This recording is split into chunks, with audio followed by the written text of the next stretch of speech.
Je vais commencer par dire qu'au départ, étudier le Deutéronome, ce n'est pas choisir la facilité. Parce que si on le parcourt un peu rapidement, on a la sensation d'un texte austère, souvent répétitif et essentiellement législatif.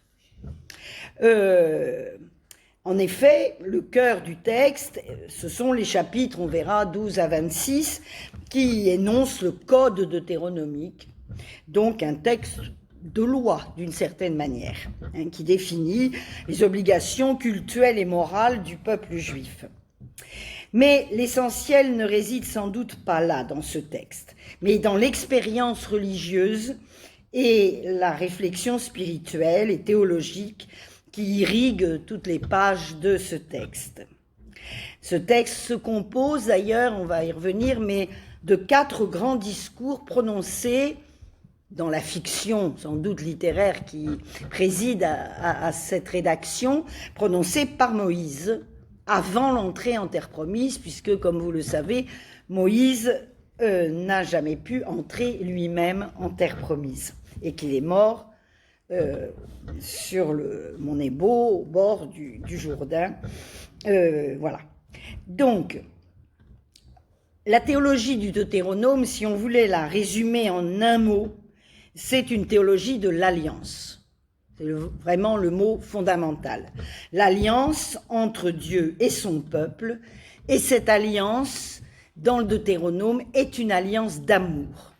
Et ça, c'est la spécificité du Deutéronome, plus que de...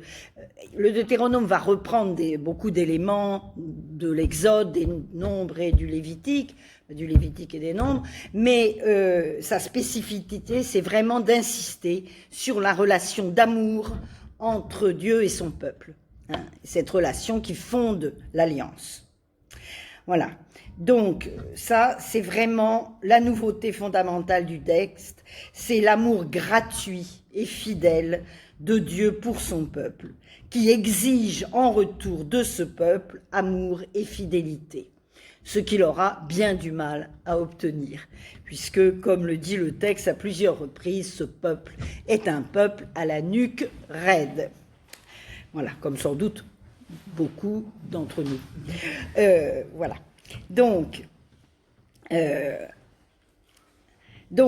pour les chrétiens, cette révélation d'une relation d'alliance et d'amour entre Dieu et son peuple va préfigurer le rapport de l'Église à son Seigneur.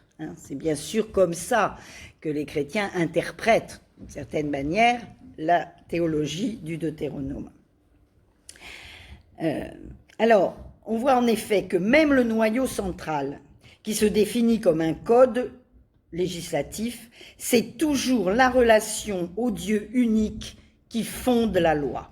Et dans les plus petits détails de la loi, on verra comment ça se manifeste dans le texte, c'est un code qui est un code religieux, essentiellement, et non pas d'abord un code cultuel, il y a bien sûr les aspects cultuels, mais un code spirituel, et qui va animer, qui devrait animer la vie dans tous ses aspects, y compris les plus concrets et les plus quotidiens.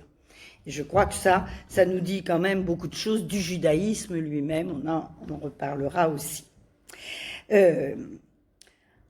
Voilà, et on va voir aussi que les très nombreuses reprises qui scandent le texte, qui lui confèrent un style presque psalmodique et je dirais presque incantatoire, ont pour but vraiment d'ancrer dans le lecteur ou l'auditeur du texte la volonté d'opérer une conversion qui transformera effectivement ces nuques raides en peuple aimant et fidèle. Et n'oublions pas que ces textes, au départ, ont été conçus pour être lus publiquement et écoutés et reçus oralement. Et donc, il y a certainement aussi dans les répétitions constantes de ce texte, cette oralité qui fait que pour pénétrer dans les mémoires et les esprits, on sait que les textes qui ont reposé sur une transmission orale au départ sont des textes où il y a des clausules répétitives comme ça, qui permettent d'abord de mémoriser le texte. Et c'est le cas, par exemple, des textes d'Homère, où il y a ce qu'on appelle les formules homériques qui permettent aux aèdes qui allaient chanter ces textes dans les cours et les villages de mémoriser. Hein. Et c'est en partie sans doute. Mais à côté de ça, c'est quand même un texte très écrit et très beau littérairement parlant. Hein. C'est un texte d'une grande qualité et d'une grande unité littéraire, même si, comme on le verra, il a certainement été écrit sur une très longue période, composé sur une très longue période de temps. Voilà. Donc, tout au long des 33 chapitres, le 34e exclu puisqu'il raconte la mort de Moïse, le seul locuteur est Moïse lui-même, qui conjure son peuple de répondre à l'appel de son Seigneur. Voilà. Alors, à travers la complexité de ce texte et de ce que les exégètes ont pu découvrir de l'histoire de sa rédaction, le Deutéronome nous invite également, on y reviendra sans doute, à mieux appréhender ce que nous appelons pour nous la parole de Dieu et à percevoir comment Dieu se révèle à travers une parole humaine inspirée par l'Esprit qui s'adapte de façon vivante aux circonstances historiques et aux mentalités successives nées d'événements souvent traumatisants vécus par le peuple auquel le texte s'adresse. Donc, c'est un texte qui est en beaucoup de points une relecture de l'Exode, mais aussi parfois une relecture de lui-même.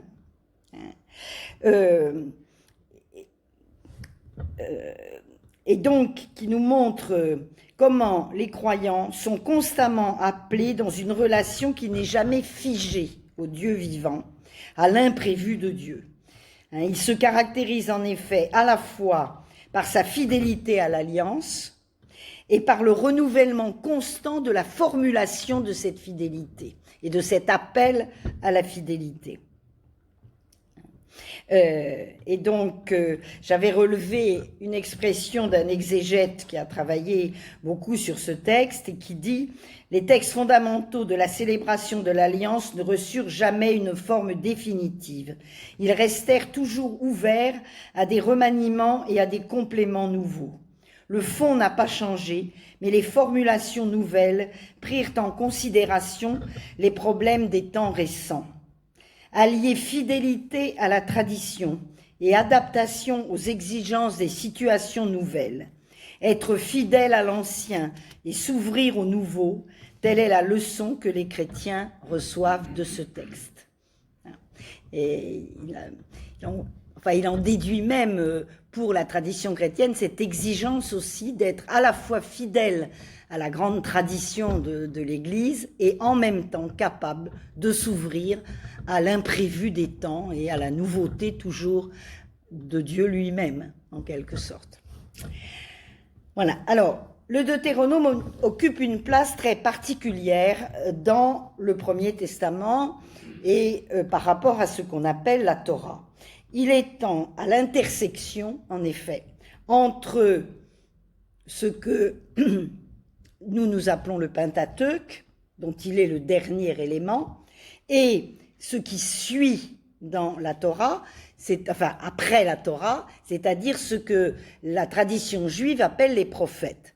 Et vous savez que dans la tradition juive, les prophètes ne correspondent pas à ce que nous, chrétiens, dans nos Bibles, nous appelons seulement les livres prophétiques. Ils correspondent à la fois à ce que nous appelons les livres historiques et les livres prophétiques. C'est-à-dire que les livres historiques sont compris, qui racontent l'histoire après l'entrée en terre promise du peuple d'Israël. Ces livres historiques, ils sont appelés les premiers prophètes, les prophètes antérieurs, parce que d'abord ils comportent des figures prophétiques, Moïse étant lui-même déjà une figure prophétique, et aussi l'histoire elle-même est prophétique. C'est-à-dire que l'histoire inscrit l'action de Dieu justement dans l'humanité. Et donc l'histoire elle-même, les événements vécus par le peuple ont quelque chose de prophétique qui est interprété dans le texte, bien sûr. Voilà, donc il est à cette intersection et on verra comment d'ailleurs il a sans doute basculé d'un élément, enfin d'une partie dans l'autre. Alors, son titre, le titre que nous lui donnons, Deutéronome, lui vient non pas de la Bible hébraïque, mais de sa traduction en grec dans ce qu'on appelle la Septante. Alors, je fais une petite parenthèse, parce que tout le monde ne connaît peut-être pas ce que c'est que la Septante. La Septante, ce sont les Juifs, la communauté juive d'Alexandrie, à l'époque où l'Égypte est un pays grec, qui a été colonisé par Alexandre, dans les grandes conquêtes d'Alexandre. Et après la mort d'Alexandre, il y a une très grosse communauté juive qui vit à Alexandrie. Il y avait beaucoup plus de Juifs à Alexandrie à cette époque-là qu'à Jérusalem. Et donc, au cours du IIIe siècle, avant Jésus-Christ, les Juifs d'Alexandrie ont éprouvé le besoin de mettre à la disposition de la communauté juive importante d'Alexandrie des textes dans une langue que ces gens-là pouvaient comprendre et lire eux-mêmes. Or, c'était des Juifs qui ne parlaient pas l'hébreu, sauf les rabbins, bien sûr, sauf ceux qui avaient fait les études rabbiniques, et donc ils ont traduit tous les textes qui existaient à ce moment-là, en hébreu, en grec. Et ces textes sont appelés la Septante. Pourquoi? Alors vous savez que le chiffre 7 est un chiffre fondamental dans la pensée juive, et parce que la légende veut qu'ils étaient 70 et qu'ils sont tombés miraculeusement, les 70 d'accord sur la même traduction. Voilà, l'histoire de la création de la Septante. Donc la Septante a beau être rédigé en grec, c'est un texte juif, et alors, qui a des variantes par rapport au texte hébraïque, qui ensuite a été considéré comme le texte canonique de la religion juive. On pourra peut-être éventuellement dans des questions expliquer pourquoi. Il y a des variantes assez importantes pour certains passages, pas pour tout également, parce qu'on suppose que parmi les rabbins qui possédaient des manuscrits hébreux, certains étaient d'anciens exilés de Babylone, et que donc les manuscrits qui ont été utilisés par la Septante étaient peut-être en partie des manuscrits babyloniens, alors que le texte hébraïque que des Massorètes, qui va être établi plus tard, à l'époque chrétienne, définitivement, et lui sans doute fait à partir de manuscrits qui sont plus judéens, si vous voulez.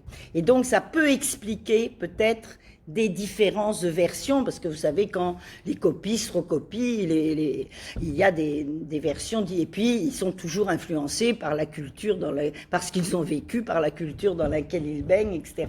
Et donc il y a effectivement un certain nombre dans les notes de nos Bibles, il y a toujours les références, enfin, on nous dit quelquefois dans la Septante, puisque nos Bibles actuelles utilisent pour la Torah, les prophètes et les autres écrits, le texte hébraïque, est fait à partir, même si on possède aussi les traductions de la Septante, mais c'est le texte hébraïque qui fait foi, mais ça n'est pas que la Septante remonte à des traditions moins anciennes que la Bible hébraïque. Simplement, effectivement, les manuscrits ne devaient pas être exactement les mêmes. Enfin, on suppose, au moins pour un certain nombre de textes. Et si c'est le texte hébraïque qui a été définitivement choisi pour être le canon du testament, alors le mot testament veut dire alliance. testamentum, c'est pas, ça n'a rien à voir avec, enfin, ça n'a pas le sens qu'ont nos testaments à nous. Le mot veut dire le pacte, l'alliance. Et donc il y a pour les chrétiens une première alliance et une seconde alliance en Jésus-Christ. C'est comme ça qu'on parle des testaments. Et M. Chouraki, l'ancien maire de Jérusalem, qui a traduit et les textes hébreux et les textes chrétiens, les appelle le premier pacte et le nouveau pacte. Enfin, et cette notion de pacte, d'alliance. Voilà. Donc le titre Deutéronome vient de là. Qu'est-ce que ça veut dire en grec, Deutéronome? Deutéros, ça veut dire deuxième, et nome, ça veut dire la loi. Nomos. Donc c'est la deuxième loi. Alors, ce terme grec est la traduction d'une appellation juive ancienne qui était la Mishneh Torah, ce qui signifie la répétition de la Torah.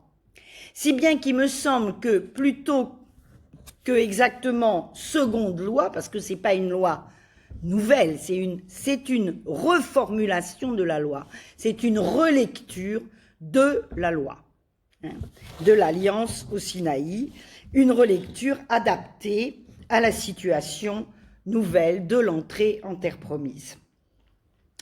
Le titre hébreu, lui, est le titre habituel de tous les textes qui composent la Bible juive, c'est le premier mot du texte. De même que ce que nous appelons la Genèse s'appelle, ça y est, Bereshit, c'est-à-dire au commencement. De même ici, le premier mot du texte, c'est Devarim, qui veut dire parole, les paroles. Et c'est intéressant ce mot de parole, d'abord parce que non seulement c'est le premier mot du texte, parole que Moïse prononça sur le bord du Jourdain, mais parce qu'effectivement il est composé exclusivement des discours de Moïse, donc exclusivement de paroles, mais aussi parce que ce que nous appelons les commandements, dans le texte hébraïque, et même quand il s'agit du décalogue, ce sont les 10 paroles, le décalogue. Et en grec, ça veut dire 10 paroles, ça ne veut pas dire 10 ordres, 10 commandements. Et en hébreu, de la même manière, c'est 10 devarim, parce que le verbe dabar veut dire parler, dire. Donc, ça a cette double signification. C'est à la fois les paroles de Moïse, et en même temps un ensemble effectivement de paroles qui dessinent un chemin de vie, donc ce que nous appelons des commandements, des règles, des lois, et d'ailleurs ces expressions vont revenir sans arrêt le long du texte. Donc il s'agit moins de commandements au sens d'un ordre auquel on obéit que d'une parole qui fait vivre. Et d'ailleurs cette expression de « tu auras la vie » revient elle aussi constamment dans le texte. Et c'est ça le sens des paroles du Deutéronome. C'est une parole pour la vie. Et bien sûr pour nous ça résonne aussi, voilà, de cette manière-là. Quand je dis nous, excusez-moi, parce que je parle de ma communauté à moi, qui est la communauté chrétienne. Bon. Donc, ce qui renvoie bien sûr à un texte très connu du Deutéronome, à la fin du Deutéronome, au chapitre 30, verset 15 et la suite, « Vois, je te propose aujourd'hui vie et bonheur, mort et malheur. Je te propose la vie ou la mort, la bénédiction ou la malédiction. Choisis donc la vie. » Avec cet appel presque dramatique de Moïse, « Choisis la vie, ne t'en va pas choisir la mort. » Donc cette parole prononcée par Moïse, prophète de Dieu et source de vie, eh bien comme le sera plus tard pour les chrétiens, le Christ qui est lui-même pour les chrétiens la parole faite homme. Alors quel est le contenu? Donc je l'ai dit déjà, ce sont les derniers discours de Moïse aux Israélites et le récit de sa mort avant qu'il n'entre en pays de Canaan. Ils vont y entrer sous la conduite de Josué, après la traversée du Jourdain, qui est revécue d'ailleurs comme une nouvelle traversée de la mer des roseaux. Il y a le texte de Josué, du livre de Josué, qui raconte la traversée du Jourdain, le raconte avec le souvenir du texte qui raconte la traversée à la fuite, au moment de la fuite hors d'Égypte de la mer des roseaux.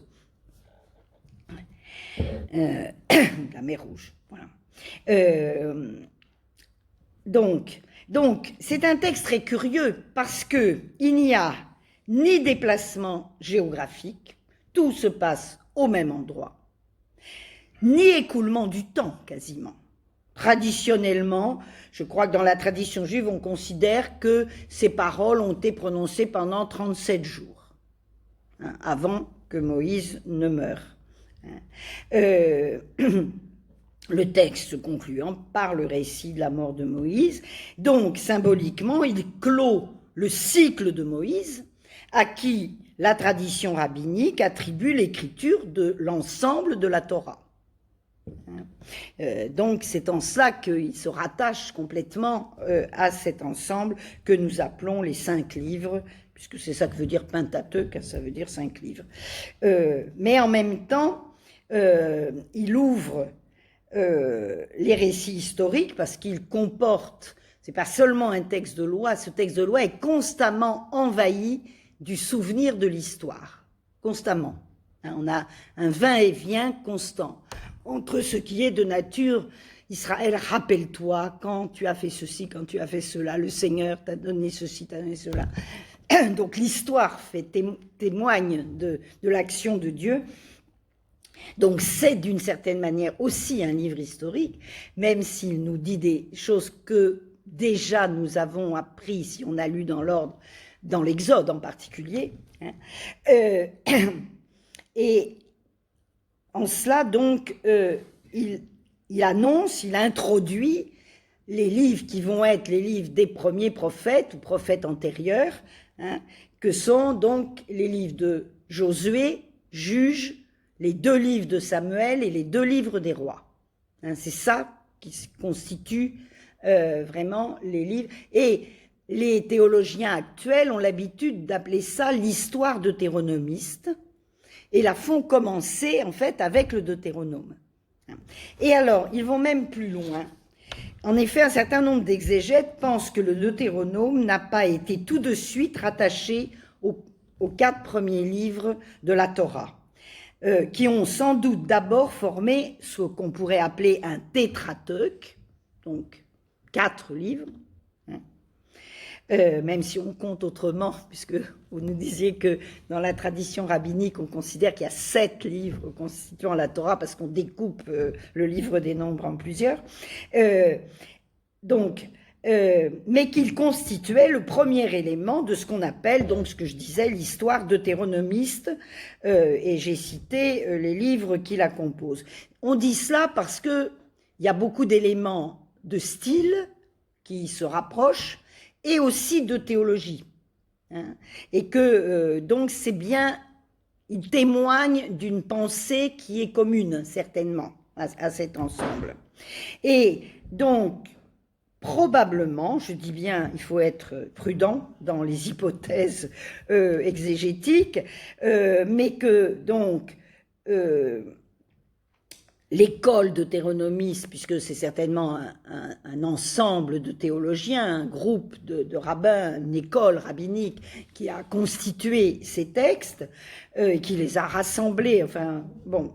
Et ce serait sans doute assez tardivement, et probablement, je dis bien probablement, au retour d'exil constituant un moment extrêmement important dans le destin du peuple juif, que sous l'égide de la figure unificatrice de Moïse, le Deutéronome, qui préalablement était conçu comme introduction au livre d'histoire, aurait été rattaché aux 4 premiers livres, formant ainsi l'ensemble de la Torah. Ça, c'est une hypothèse que beaucoup de enfin, dans les livres de commentaires de la Bible actuellement ou dans les introductions, etc., on penche vers cette hypothèse-là.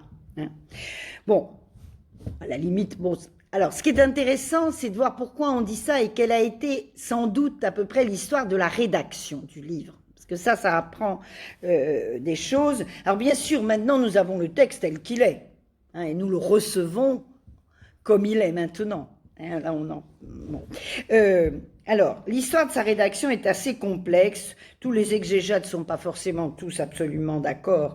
Ils n'en font pas tous absolument la même lecture, mais je vais en retenir seulement l'essentiel parce que c'est intéressant pour comprendre comment, même pour comprendre ce que c'est que cette bibliothèque qu'est ce que nous appelons la Bible. Hein. Entre parenthèses, je dis que le mot Bible en français vient du grec biblia, ça vous étonnera pas. En grec, le mot livre se dit biblion, et qui est un nom neutre, et le pluriel de biblion, c'est biblia, qui n'est pas du tout un féminin singulier. Finalement, on l'a pris pour un féminin singulier, c'est pour ça que nous disons la Bible, mais au départ, c'était les livres. Nous disons encore, nous, les Écritures. Vous voyez ? Et c'est parce que comme en grec, il se trouve aussi que les mots féminins, il y en a toute une série qui se termine par le suffixe ya, hein, qui ont donné les mots en i, e en français, hein, ou en ya en latin. Bon, certainement dans la période médiévale, on a pris le mot biblia pour un nom féminin. Hein, mais au départ, c'est un pluriel neutre. Ça veut dire les livres. La Bible, c'est une bibliothèque. C'est pas un seul livre. Même un gros livre, mais en fait, c'est pas un seul. Voilà. Donc ça, c'était une petite parenthèse. Alors, les rédactions successives s'étendent sans doute du 8e au 5e siècle, c'est-à-dire de la période pré-prophétique dans ce que nous appelons les prophètes écrivains, hein, je parle, au retour d'exil.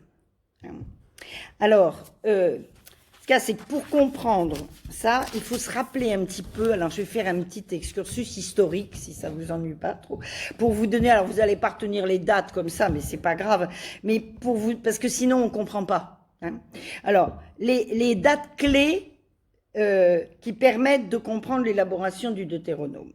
C'est, vous savez que après la mort de Salomon, donc fils de David étant le premier roi d'Israël, puisqu'avant c'était les juges qui organisaient la vie du peuple, hein, et puis le peuple a voulu un roi. Dieu n'était pas très d'accord, enfin, c'est-à-dire les prophètes qui servait d'expression à la volonté divine, n'était pas très favorable à l'institution d'une royauté. Très intéressant ça. Et on en a un écho très direct dans le Deutéronome de ça. Et donc, mais ils voulaient comme faire les autres autour, qui étaient puissants parce qu'ils avaient un roi. Bon, donc, bon. Mais ça n'a pas duré longtemps, la merveille de la royauté davidique. Hein. David, Salomon, et puis les fils de Salomon vont ne pas s'entendre. Salomon avait pléiade de fils. Hein. Et donc, en 931, séparation des royaumes du Nord et des royaumes du Sud. C'est-à-dire le royaume du Nord va s'appeler Israël, hein, comporte en gros la Galilée, la Samarie actuelle, et puis le royaume du Sud, la Judée. Hein. Bon, donc 931. Et en 721, donc 2 siècles plus tard, prise de la Samarie par le roi d'Assyrie, Sargon, hein, fin du royaume d'Israël et départ d'un bon nombre d'habitants du royaume d'Israël, soit en déportation, plus ou moins en Assyrie, soit en Judée.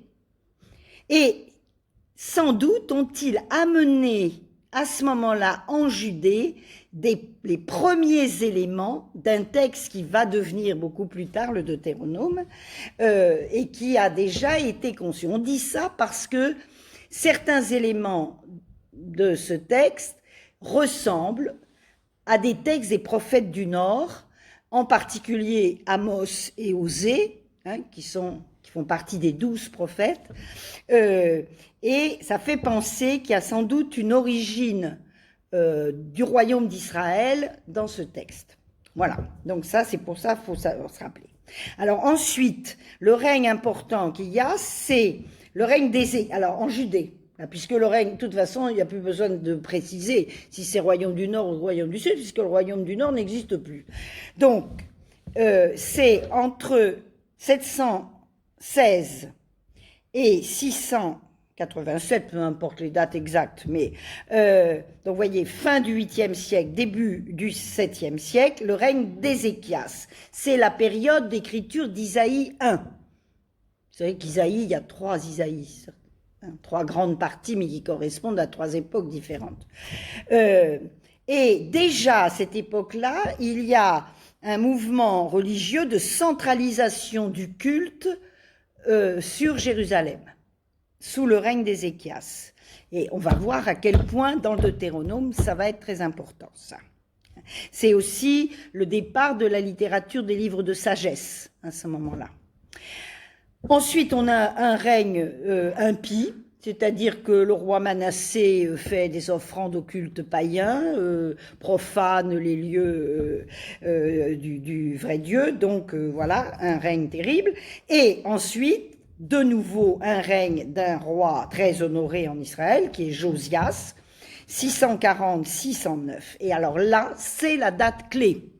C'est-à-dire que Josias met en place une très importante réforme religieuse qui va plus loin que déjà celle qu'avait initiée Ézéchias. D'abord pour effacer les traces de l'idolâtrie de Manassé.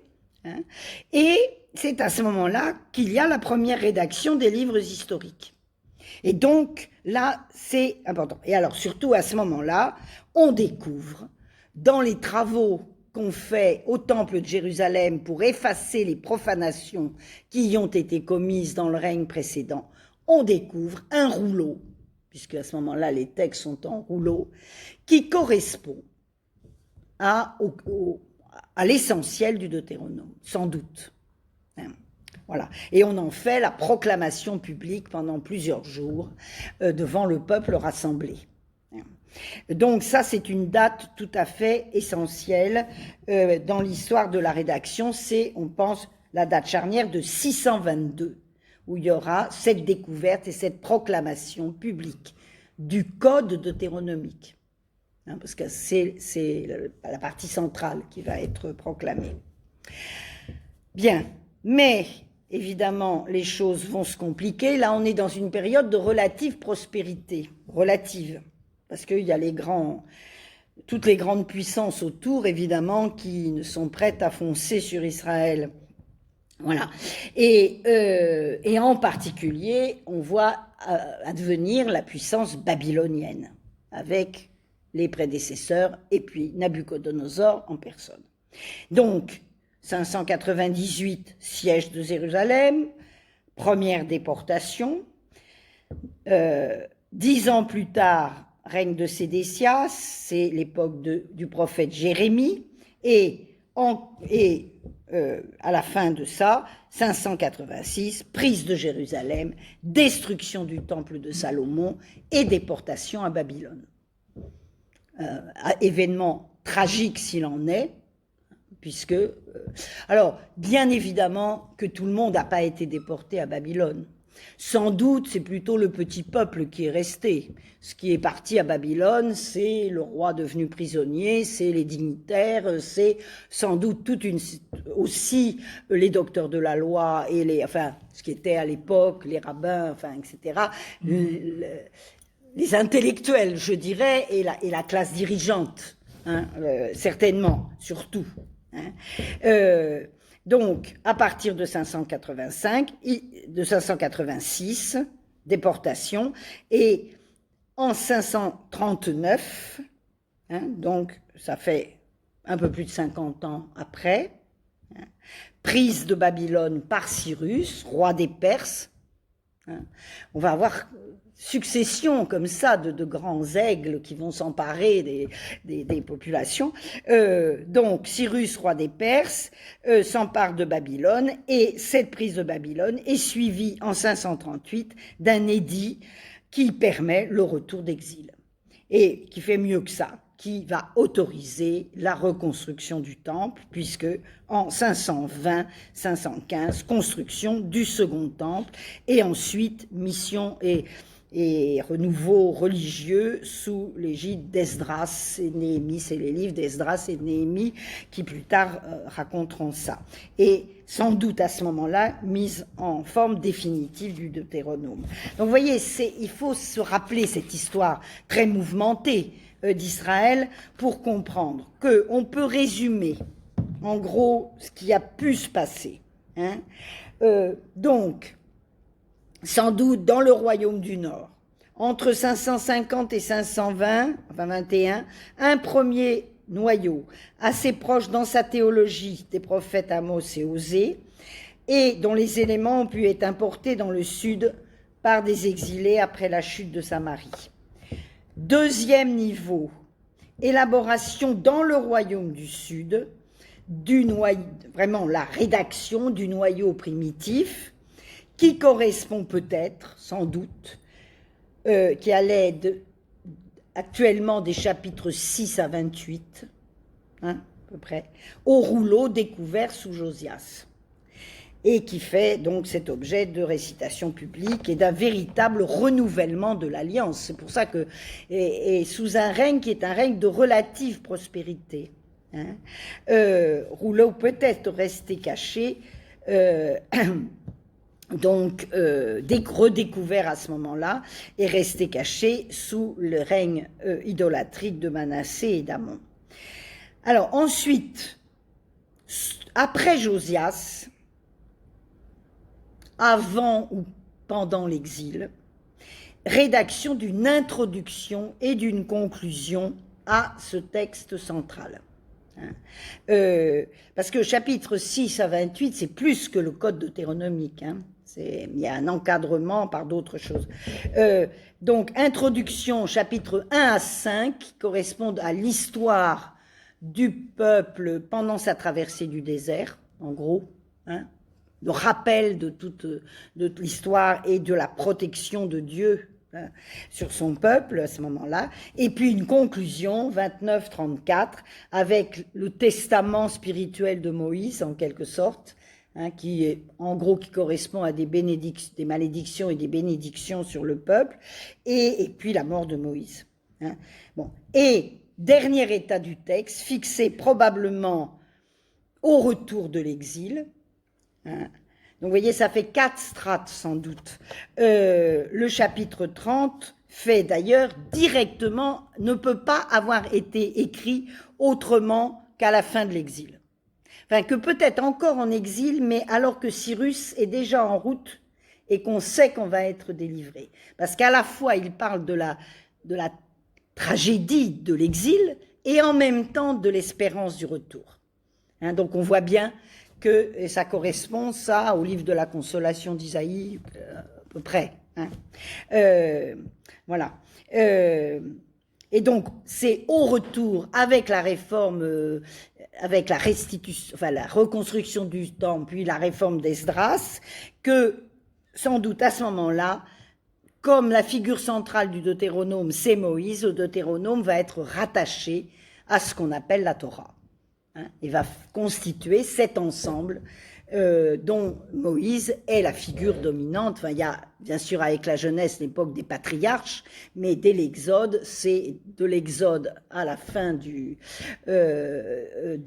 Deutéronome, c'est la figure de Moïse, bien sûr, qui est la figure centrale. Alors, comment ce livre est-il composé? J'ai dit 4 discours successifs adressés par Moïse à son peuple, y compris les chapitres historiques rédigés tardivement, sont considérés comme des discours de Moïse, 1 à 4, 5 à 28, 29 à 30, 31 à 33. D'ailleurs, 4 discours tout à fait inégaux comme longueur. Et puis la mort de Moïse ensuite. La construction, en fait, est plus subtile que laisse penser simplement cette succession de discours. C'est qu'on a une alternance et on a une construction alors qui est assez typique du style du Deutéronome et des constructions littéraires du Deutéronome. On a une construction sans doute concentrique. C'est-à-dire que le début correspond à la fin, un élément intermédiaire à un autre, et il y a un centre fondamental. Et donc là, on a un contenu historique de 1 à 5, mais qui est sûrement une introduction tardive. On a des chapitres d'exhortation pour préparer le cœur du peuple à recevoir la loi, qui sont les chapitres 6 à 11. Ensuite, la loi, le code deutéronomique, 12 à 25. Ensuite, de nouveau, tout un passage d'exhortation sous la forme de bénédiction et de malédiction. Et puis, enfin, un dernier contenu historique avec les dernières paroles, le testament de Moïse et sa mort. Donc vous voyez, histoire, au milieu, enfin ensuite exhortation, et au cœur, au centre, les chapitres 12 à 26 ou 28, ça dépend comment on découpe, à 25 exactement, 25-26, parce que c'est pas toujours, les chapitres correspondent pas toujours à une vraie fracture, qui sont le cœur même, c'est-à-dire le code lui-même. Vous voyez comment c'est construit pour faire ressortir ce cœur, mais qui est préparé, qui est orchestré en quelque sorte, à la fois par l'histoire et par les appels vibrants à la fidélité qui sont, et les menaces, c'est donc tout cet ensemble d'exhortations, mais qui comprennent toujours des alertes qui sont les malédictions, attention, et au contraire, toutes les bénédictions qui accompagneront la fidélité du peuple. Voilà, ça va? C'est pas trop ennuyeuse? Voilà, alors, une question que je me suis posée quand j'ai commencé avec mes groupes bibliques à travailler ce texte, c'est comment faut-il s'y prendre? Est-ce qu'il faut partir d'un point de vue historique et exégétique et tenter de parcourir les étapes de l'élaboration? C'est comme ça que procèdent un certain nombre de livres sur le Deutéronome, par exemple dans les cahiers d'évangile, ou bien prendre le texte qui nous est donné tel quel. J'ai choisi, et je pense que qu'il faut faire comme ça, au moins avec un groupe biblique ou avec vous ce soir, mais avec vous ce soir, on ne va pas travailler le texte chapitre par chapitre, c'est de prendre le texte tel qui nous est donné. Cette parole de Dieu qui nous est donnée là, elle est ce qu'elle est maintenant. Alors certes, je pense que c'est important de voir comment, au cours de 4 siècles, ils ont à chaque fois essayé de reformuler les choses de manière à être compris, à être adapté aux circonstances, etc. Donc, c'est intéressant de savoir que c'est pas sorti d'un jet de la bouche de quelqu'un. Voilà, ça n'a pas été écrit en un an. Bon, pour être publié ensuite. Ça, c'est sûr. Aucun livre de la Bible n'a été écrit comme ça, de toute façon. Ça, c'est sûr. C'est tous des élaborations complexes. Mais faisons confiance au texte qui maintenant nous est donné et parcourons-le. Voilà, en se laissant guider par lui. Donc c'est l'option que j'ai prise avec mes groupes. Alors évidemment, là, comme nous, on étudie chapitre par chapitre, il y a beaucoup de fois où je suis obligée de dire, vous vous rappelez, on a vu ça à tel endroit, c'est repris là, ça va être repris encore ensuite, etc. Mais on accueille le texte dans sa forme actuelle. Alors, je vais commencer par dire... oui, j'ai prévu de parler d'abord des refrains, parce que ça me semble une bonne introduction à la réflexion sur ce texte. Ensuite, je vais essayer de parcourir les grands thèmes théologiques de ce texte, alors en résumant beaucoup. Et puis, une troisième partie qui sera, je regarde l'heure parce que peut-être qu'il est tard déjà, les raisons pour les chrétiens d'aimer et d'étudier le Deutéronome. Alors, les refrains. Eh bien, je ne sais combien de fois dans le texte, enfin je suis allée voir, j'ai un peu compté, mais on a « Voici les lois, les commandements, les coutumes que le Seigneur vous donne ou que je vous donne de la part de la bouche du Seigneur, etc. » Et puis, gardez les lois, les commandements, les coutumes. Et il y a 3 mots qui reviennent sans cesse. Alors, selon les traductions, moi là je vous dis en traduction, hein, alors ceux qui connaissent un peu l'hébreu, les 3 mots, c'est uka, mitzvot et mishpat, hein, mais qui veulent dire... Enfin, qui sont des mots qui renvoient toujours à peu près aux mêmes notions. Hein. Ça, c'est un des refrains. Je pense qu'il revient au moins 50 fois. Alors, sous les 2 formes, voici les lois qui annoncent le discours, et puis, gardez les lois, etc. Gardez-les, obéissez, servez, etc. Alors, deuxième refrain, c'est entrer en possession du pays que le Seigneur vous a donné, ou va vous donner, puisqu'ils ne sont pas encore entrés. Vous allez entrer en possession. Et alors ce pays, c'est ce pays où coule le lait et le miel, c'est un pays prodigieux, c'est un pays...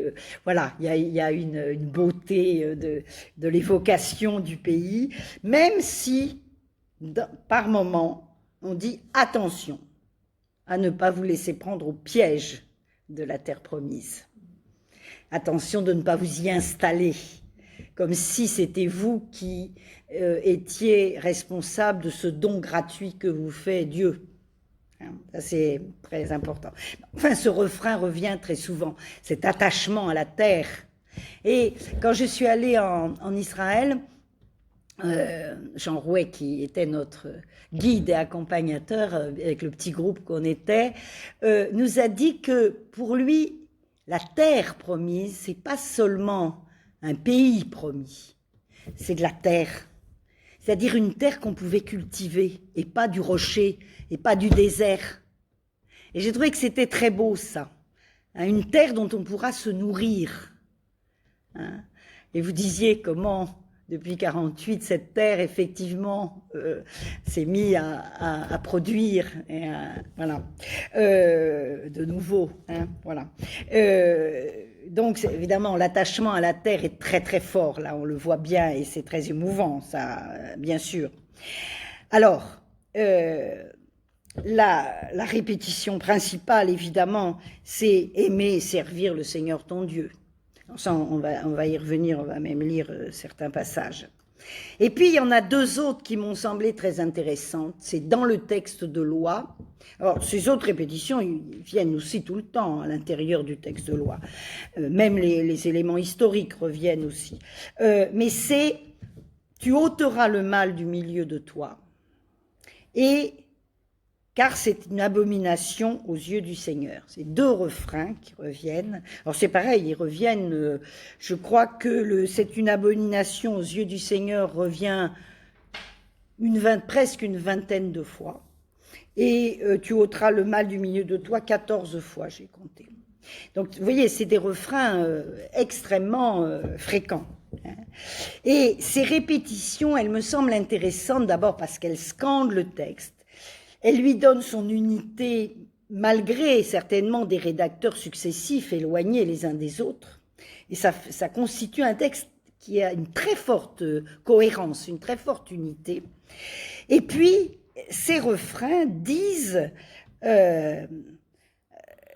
que toute disposition, toute coutume, tout commandement est pensé à partir d'une conviction centrale que en Dieu seul est la vie et le salut, et que Dieu est le Dieu qui a tracé un chemin qu'il faut suivre si on veut vivre, et si on veut vivre dans cette terre, etc., et dans cette alliance.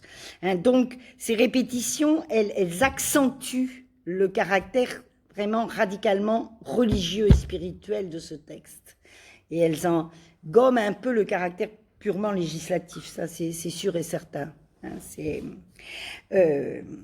Alors, maintenant, à partir de ces répétitions, alors il faut bien voir, mais ça je vais y revenir aussi, que les deux dernières, hein, tu ôteras le mal du milieu de toi, et car c'est une abomination aux yeux du Seigneur, sont les répétitions qui justifient la rigueur et même la cruauté de certaines dispositions. Parce que le Deutéronome, on va le voir aussi pour d'autres choses, est un texte qui est en même temps très rigoureux, mais extrêmement humain, extrêmement soucieux du respect de l'homme, des hommes et des femmes d'ailleurs aussi. Et que là, il y a certaines dispositions qui sont... Mais l'idée, on va y revenir, c'est tu ne laisseras pas le mal te contaminer, car c'est une abomination aux yeux du Seigneur. C'est ce qui justifie la rigueur. Alors, la phrase la plus célèbre du Deutéronome, on va la prendre tout de suite, parce que c'en est vraiment un des cœurs battants, je dirais.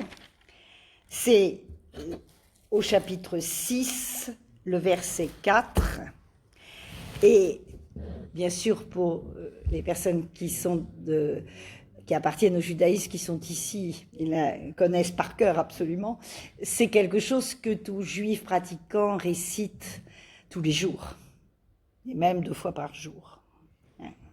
Écoute Israël, le Seigneur notre Dieu est le seul Seigneur.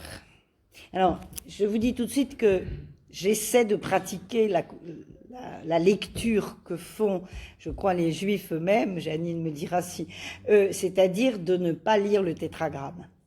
À chaque fois, là, que dans le Deutéronome, parce que ce n'est pas vrai de tous les textes, hein, mais dans le Deutéronome, on dit le Seigneur, c'est toujours le tétragramme. Hein, c'est un texte profondément yaviste, comme on dit, enfin, de tétragramme. Hein. Donc, du nom de Dieu, mais un nom radicalement imprononçable et qu'il ne faut pas prononcer. Donc il me semble que même si la Bible de Jérusalem l'écrit, hein, de même que la Torah en hébreu l'écrit, simplement ne le prononce pas. Et donc, moi j'apprends à mes groupes bibliques à ne pas prononcer ce nom et à toujours dire le Seigneur.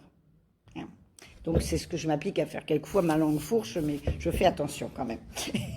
Donc, écoute Israël, c'est ce qu'on appelle le schéma Israël, hein, cet appel à la mémoire, qui est la mémoire du don de Dieu, la mémoire des bienfaits de Dieu, et la mémoire de l'histoire aussi qui témoigne. Hein. Donc, le Seigneur notre Dieu est le seul Seigneur. Tu aimeras le Seigneur ton Dieu de tout ton cœur, de toute ton âme et de tout ton pouvoir. Que ces paroles que je te dicte aujourd'hui restent dans ton cœur. Tu les répéteras à tes fils. Tu les diras aussi bien assis dans ta maison que marchant sur la route, couché aussi bien que debout. Tu les attacheras à tes mains comme un signe, sur ton front comme un bandeau. Tu les écriras sur les poteaux de ta maison et sur tes portes. Texte absolument magnifique, hein, qu'on aimerait aussi réciter chaque jour, et qui est vraiment, et c'est aussi une sorte de refrain qu'on va retrouver, et là on peut remarquer quand même que si on compare ce texte au début du Décalogue, alors vous savez que le Décalogue donnait les 10 paroles, hein, données par le Seigneur à Moïse à l'Horeb, il est bien sûr dans l'Exode, mais il est aussi dans le Deutéronome, au chapitre précédent, avec des petites variantes, mais c'est en gros le même texte, parce que c'est un texte, ça, très ancien, certainement, d'une tradition orale très ancienne, et qu'évidemment tout le monde savait par cœur, et c'est pas qu'un texte à copier sur l'autre, c'est que tout le monde connaissait ce texte, je pense. Hein. On ne sait pas quelle est la version des deux la plus ancienne. Nous, on se dit l'Exode est avant le Deutéronome, mais ça ne veut pas dire pour ça que... Bon, mais c'est de toute façon, ça remonte à une tradition orale extrêmement ancienne et fondatrice tout à fait. Mais même dans le Décalogue, d'abord, le monothéisme y est affirmé peut-être moins strictement. Enfin, il y est affirmé, il ne faut pas que j'exagère. Mais là, le Seigneur notre Dieu est le seul Seigneur.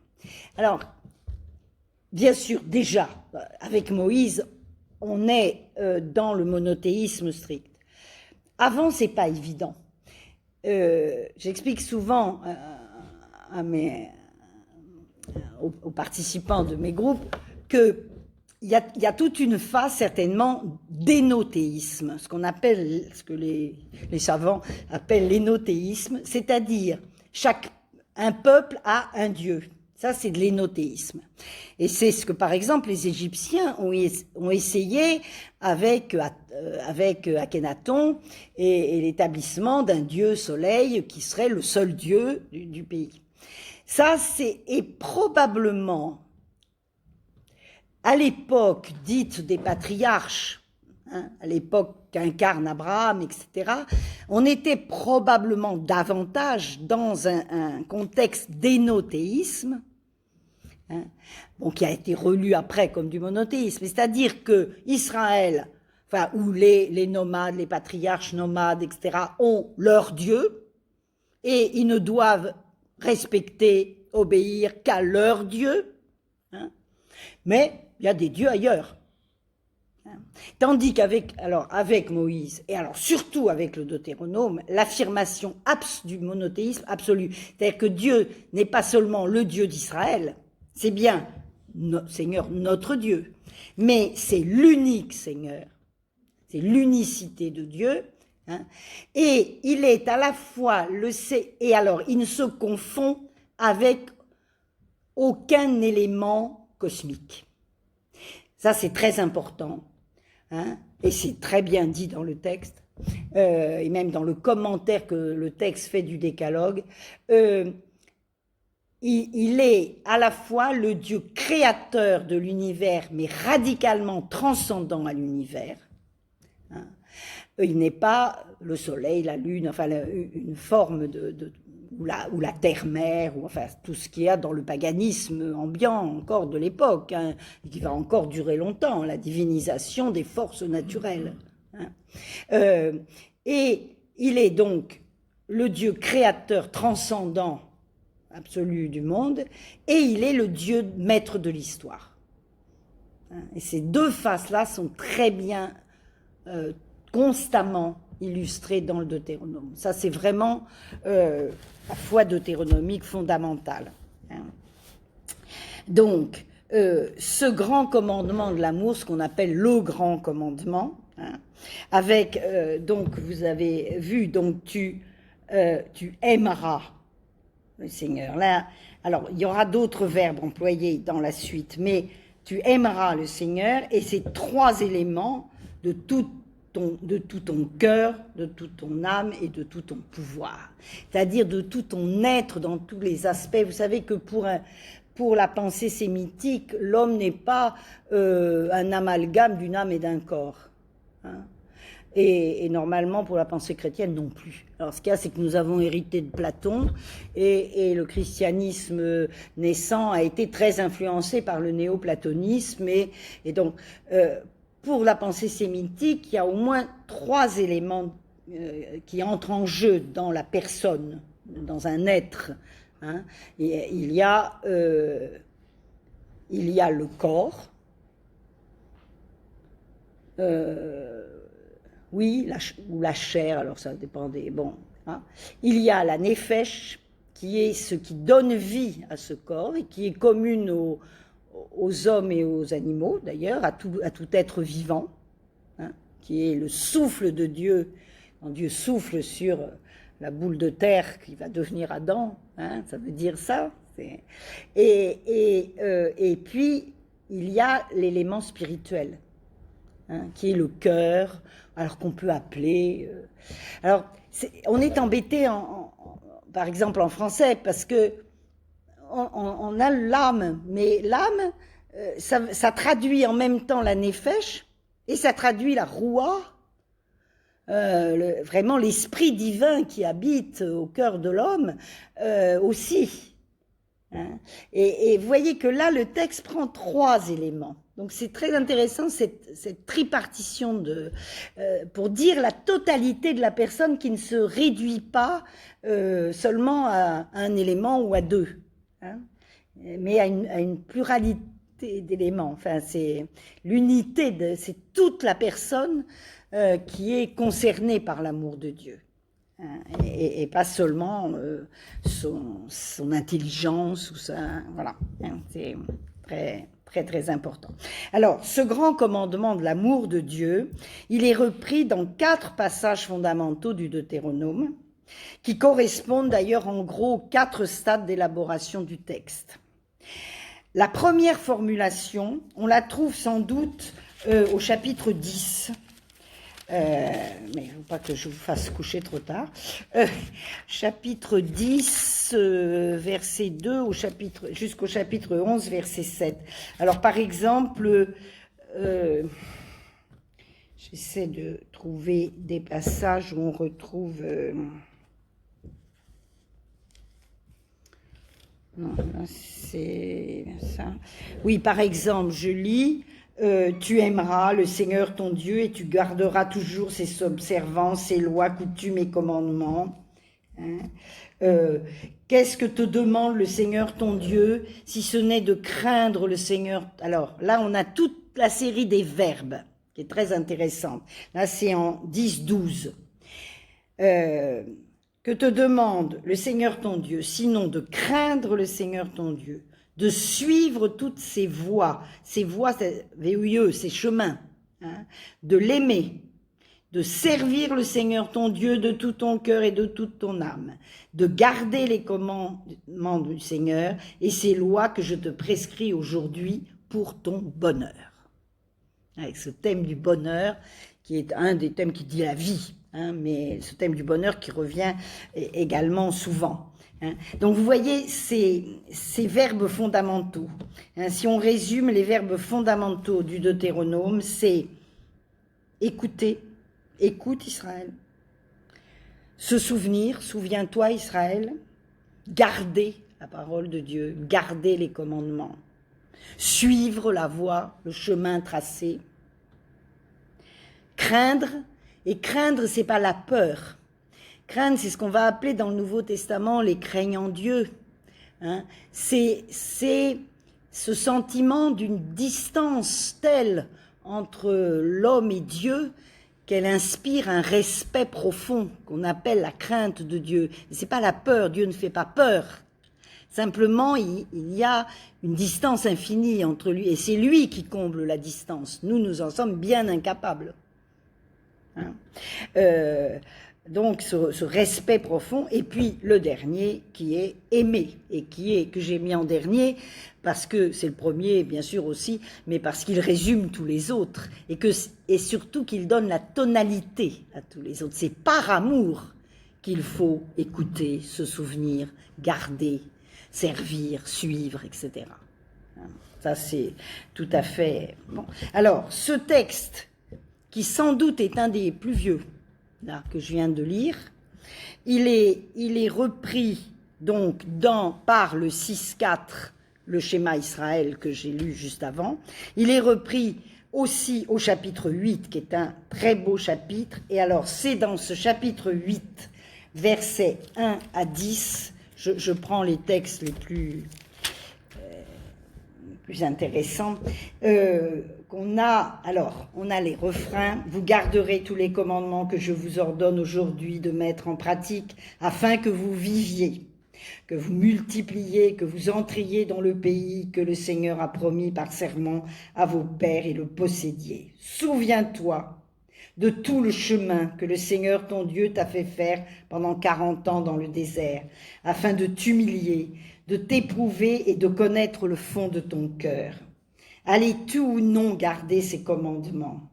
Il t'a humilié, il t'a fait sentir la faim, il t'a donné, alors c'est là qu'il y a un texte très intéressant, il t'a donné à manger la manne, que ni toi ni tes pères n'aviez connue, pour te montrer que l'homme ne vit pas seulement de pain, mais de tout ce qui sort de la bouche du Seigneur. Alors ça, c'est une interprétation de la manne qui est propre au Deutéronome. On ne trouve pas ailleurs. L'Exode n'a pas cette interprétation-là.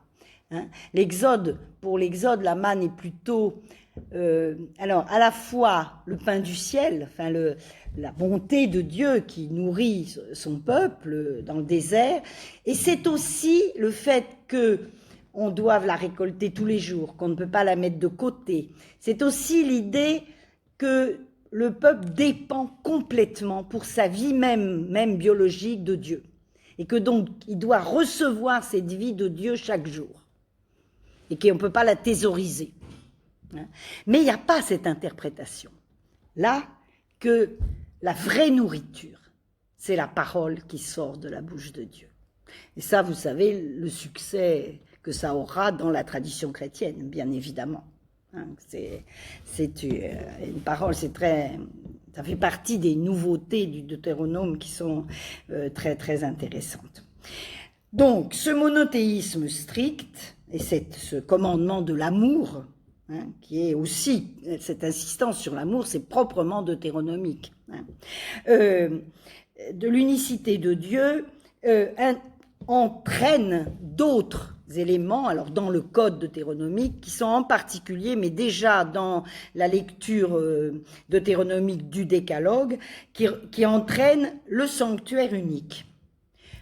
C'est-à-dire que pour témoigner devant les nations, c'est-à-dire les païens, que Dieu est un et qu'il n'y en a pas d'autre, on ne peut lui offrir des sacrifices qu'en un seul lieu de la terre. Jamais le Deutéronome ne dit lequel.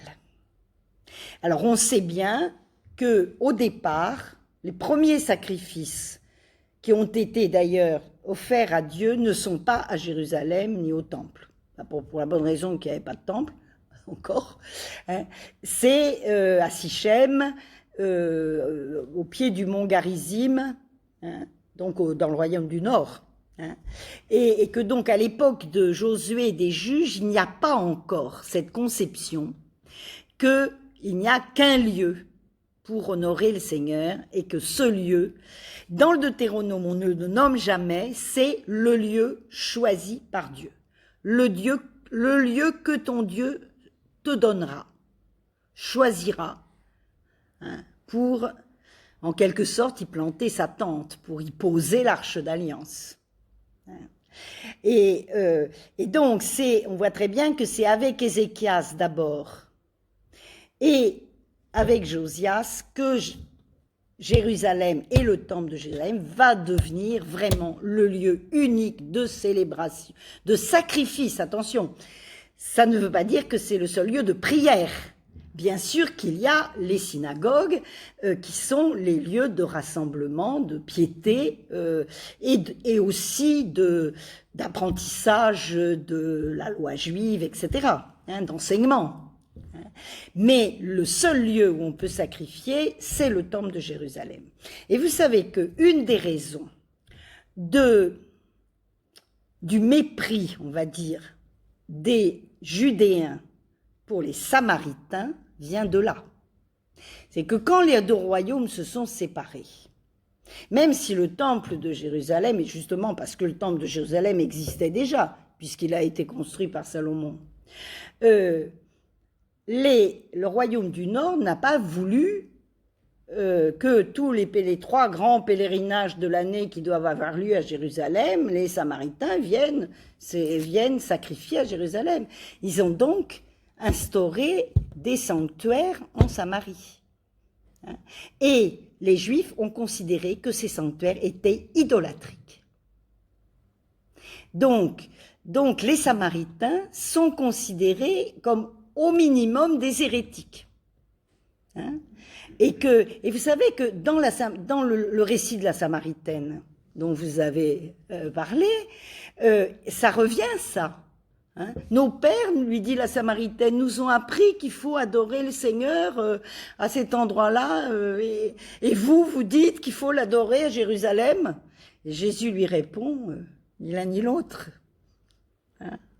On peut adorer Dieu partout, enfin, et c'est dans ton cœur. vous voyez, mais ça vient, cette façon de ne pas frayer avec les Samaritains, de ne pas parler aux Samaritains, hein, et donc vient de là, c'est-à-dire de cette conception que si Dieu est unique, il n'y a qu'un seul lieu au monde qui peut témoigner de cette unicité de Dieu. Donc ça, c'est très très important et ça revient beaucoup dans le texte. Le Dieu, le lieu que le Seigneur a choisi. On ne dit pas lequel. Mais une fois qu'il sera choisi, parce qu'on n'est pas encore en terre promise dans la fiction du texte, hein, mais après qu'on sera en terre promise, il sera plus, enfin après que ce lieu aura été choisi et qu'on y aura posé l'arche de l'Alliance, dans le Saint des Saints, bon, impossible de l'adorer ailleurs que là.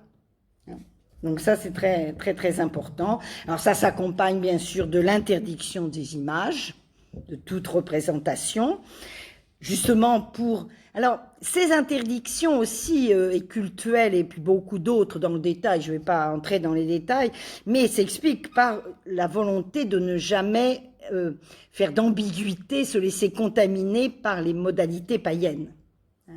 Donc pas de représentation parce que les païens adorent des idoles qui sont de pierre et de bois, qui ont une bouche et ne parlent pas, etc.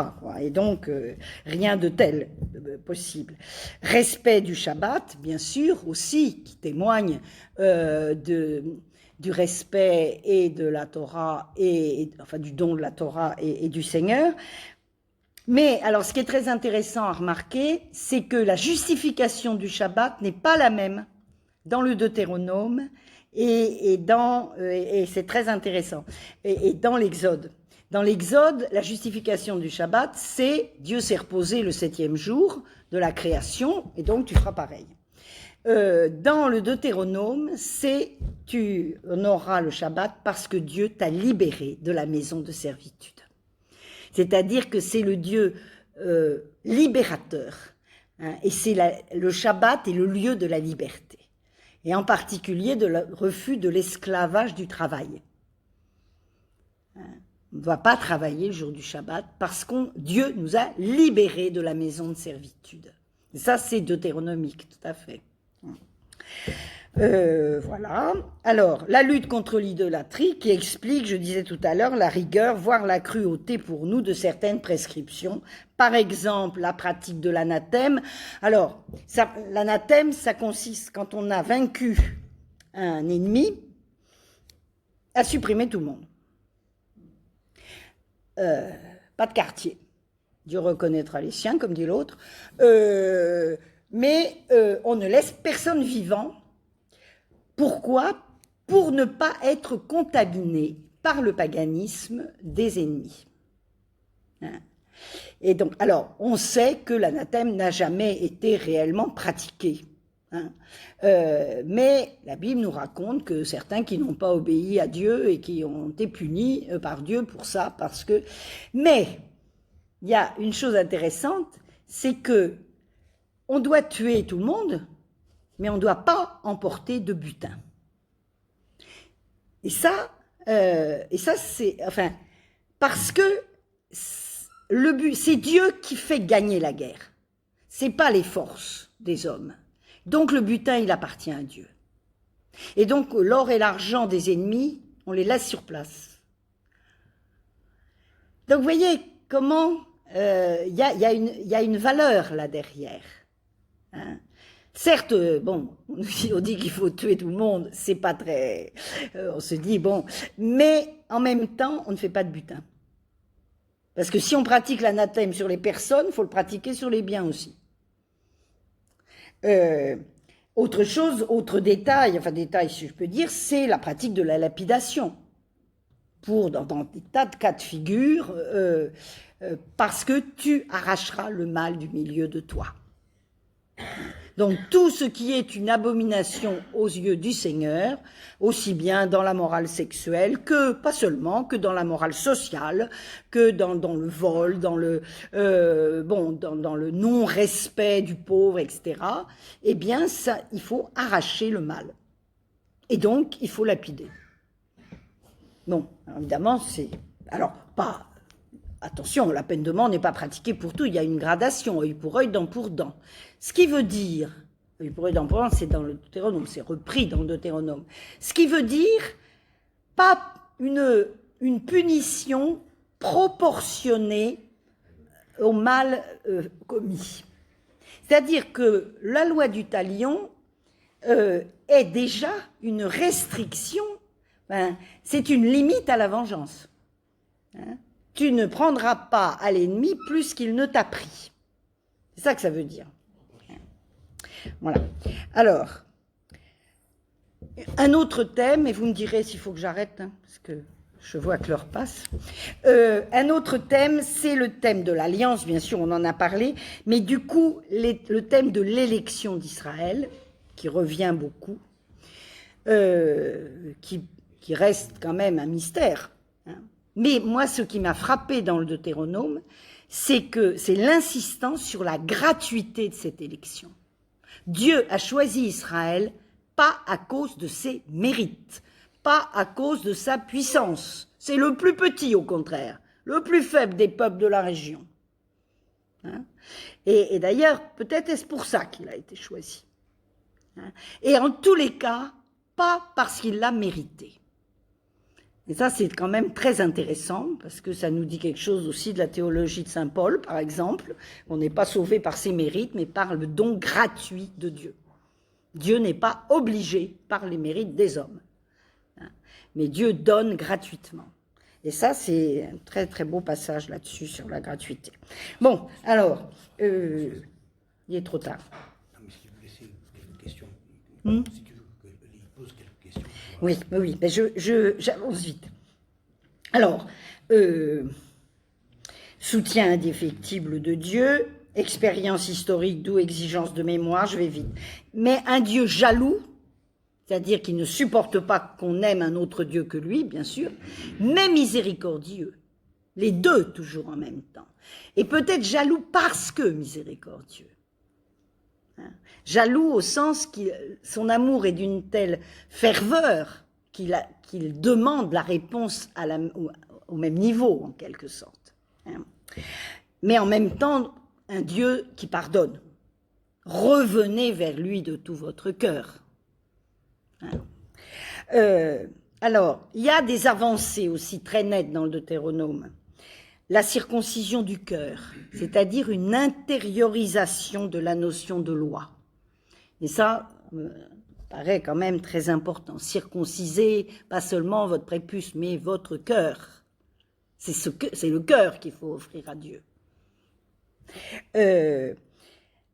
Donc, le fait de la responsabilité individuelle. Le Deutéronome est un des rares passages dans la Torah, au chapitre 24, où on dit « La faute des pères ne retombera pas sur les fils ». C'est-à-dire, chacun est responsable pour soi. Ça, c'est une avancée considérable. Hein? Et puis alors, tout l'aspect, respect du pauvre, de l'opprimé, de l'esclave, de l'étranger, de l'émigré, ça revient énormément, ça. Hein. Et plein de dispositions de loi qui prévoient, par exemple, que quand on moissonne, il faut laisser des glanes pour le pauvre, que quand on recueille le raisin, il faut en laisser sur les branches pour que les pauvres viennent, et que surtout, si on en a oublié, on ne vient pas les rechercher. Hein, c'est très beau, ça. Et puis, il y a un refrain aussi qui revient, par exemple, quand les grandes fêtes de pèlerinage, je ne vais pas insister là-dessus, on les célèbre avec, et il y a à chaque fois le même énumération. Ton fils, ta fille, ton serviteur, le lévite que tu nourris, la veuve, l'orphelin, l'étranger qui peut vivre chez toi. Et tu respecteras l'émigré parce que tu te rappelleras que tu as été esclave en pays d'Égypte, que tu as été un araméen errant, etc. C'est magnifique, ça. Il y a une humanité là derrière, un respect des hommes, et même dans les lois sur tous les rapports sexuels entre hommes et femmes, il y a aussi un respect de la femme qui apparaît Hein. Par exemple, on ne condamnera pas une jeune fille qui se fait violer si elle se fait violer dans les champs parce que la personne a pu l'entendre crier pour se défendre. Et bien donc, tandis que si elle était en ville, elle pouvait appeler au secours. Donc elle, on ne la punira pas.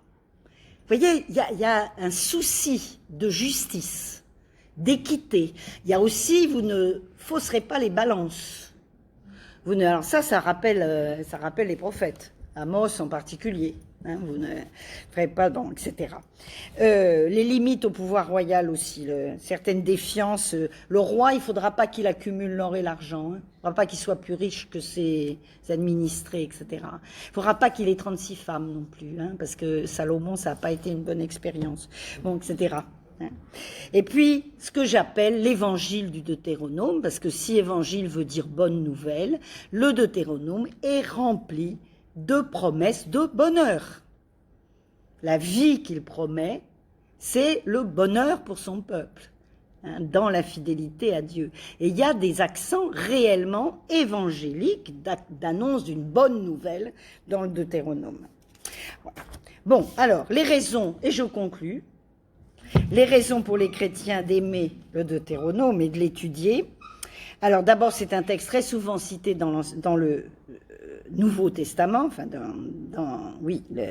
la seconde alliance, on va dire, placé dans la bouche du Christ lui-même à certains. Hein. J'ai relevé à peu près 80 citations ou allusions, sans compter les parallélismes entre les synoptiques. C'est-à-dire que ça en fait beaucoup plus de 80. Hein. La moitié dans les textes évangéliques, et particulièrement chez Saint Jean, ce qui n'étonnera pas, étant donné que Jean définit Dieu par l'amour et qu'il a trouvé ça dans le Deutéronome, bien évidemment.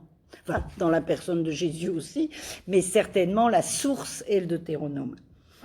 Alors, 2 exemples fondamentaux, mais je ne vais pas avoir le temps de développer, c'est les tentations au désert de Jésus. D'abord, c'est au désert. Jésus refait au désert l'expérience du peuple juif. Hein. Et il y est mis à l'épreuve, comme le peuple juif dans les 40 ans au désert, pendant les 40 jours au désert, il est mis à l'épreuve. C'est ce que veut dire le mot grec tentation, qu'on traduit par tentation, ce qui n'est pas une très bonne traduction, c'est l'épreuve surtout. Hein. Et à chaque fois que Satan, lui, avec des citations, qui en général, celles de Satan, sont empruntées au psaume, Jésus répond à chaque fois par une phrase du Deutéronome, ce qui est quand même très signifiant. Hein. Donc vous irez voir parce qu'on n'a pas le temps de regarder. Mais alors j'ai lu dans un commentaire que ces 3 réponses de Jésus reprenaient justement les 3 éléments, tout ton cœur, toute ton âme et toute ta force. Enfin, tout ton pouvoir. Le cœur, ne pas mettre ses désirs au-dessus de la volonté divine. C'est la manne, quand il répond, l'homme ne vit pas seulement de pain, désir de s'assouvir. Hein. Toute ton âme, c'est ne pas tenter Dieu. Tu ne tenteras pas le Seigneur ton Dieu. Bon. Et puis, de tout ton pouvoir, Dieu seul a tout pouvoir. Hein, et Dieu seul a droit à l'adoration. Donc voilà. Et puis la deuxième exemple, c'est le discours des béatitudes et ce qui va suivre les béatitudes, parce que les béatitudes, bienheureux, etc., c'est les bénédictions. C'est le même esprit que les bénédictions du Deutéronome. Hein. Et même chez Luc, il y a malheur aux riches, malheur, etc., eh bien, c'est ce qu'on appelle les malédictions du Deutéronome. Alors, il faut faire attention parce que dans le texte de Luc, c'est moins des malédictions que vraiment des avertissements. C'est-à-dire que, je ne sais pas si vous savez, mais le mot heureux, dans les béatitudes, c'est un adjectif qui veut dire heureux. Hein? Makaros, ça veut dire heureux. Bon. Mais il n'y a pas d'adjectif qui veut dire malheureux dans la suite du texte. Il y a un adverbe qui veut dire aïe aïe aïe. C'est ouaï en grec qui veut dire aïe. C'est-à-dire attention à vous, les riches. Il va vous arriver malheur si. Hein, Et c'est intéressant parce que c'est pas à proprement parler une malédiction. Mais c'est sûr que c'est inspiré par bénédiction, malédiction enfin, il me semble que c'est très proche de ça. Chez Jean, l'importance, chez Paul, le rapport à la loi revisité par Paul et qui emprunte au Deutéronome l'idée de la gratuité, de l'amour de Dieu et de l'élection gratuite de Dieu. Alors, autre raison, la relation à Dieu comme seul principe de vie ou de mort, l'idée des deux chemins, de la liberté individuelle, etc., l'attention aux pauvres, aux faibles, aux étrangers, etc. Un texte, je disais, qui est déjà un évangile et qui, pour les chrétiens, la promesse de la terre promise devient, je pense, une figure du royaume de Dieu, de la promesse du royaume. Alors, oui, ça j'ai déjà dit, je ne vais pas le redire. Et puis alors, intérêt de lire le Deutéronome, c'est qu'il est emblématique de la nature des textes bibliques et du fait que la Bible est une vaste chambre d'écho où tout livre fait écho à d'autres livres et se fait écho à lui-même et qu'on ne comprend un texte biblique que en écoutant ces échos qui retentissent d'un texte à l'autre. Et pour ça, le Deutéronome, évidemment, comme il relie les textes précédents, comme il relie l'Exode en particulier, et qu'il se relie constamment lui-même, il nous apprend que la parole de Dieu, c'est ça, c'est la mise en écho de toute une série de textes, parce qu'un seul texte ne peut pas à lui tout seul dire Dieu. Il faut bien toute la bibliothèque et la Bible pour approcher du mystère de Dieu et les faire résonner les uns par rapport aux autres. Et je crois que ça, le Deutéronome nous l'apprend très fort.